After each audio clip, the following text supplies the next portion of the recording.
অমুক পাবলিক বিশ্ববিদ্যালয়ে চান্স পাইলা না, তোমার জীবন তো শেষ, একদম শেষ।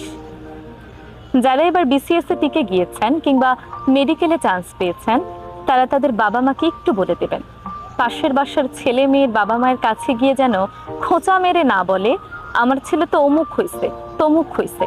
আপনার ছেলে তো কিচ্ছু করতে পারলো না, বিসিএস এ চান্স পায়নি, মেডিকেলে চান্স পায়নি, কি লাভ হলো ওকে পড়ায়? খোদাই টাকা নষ্ট করলেন।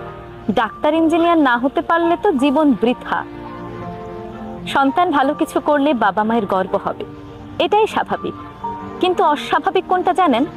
যখন আপনি অন্য কারো বাবা মাকে গিয়ে খোঁচা মেরে বলেন আমার ছেলে তো অমুক করেছে, তমুক করেছে। আপনার সন্তান তো কিছুই করতে পারেনি। পাশাপাশি যাদের ছেলে মেয়েরা কোথাও চান্স পায়নি, আপনাদেরকেও বলি, এই সময়টাতে অন্তত বাবা মা হিসেবে আপনার সন্তানকে মানসিক সাপোর্ট দিন, কারণ এই সময়ে তারা এমনিতেও ভেঙে পড়ে।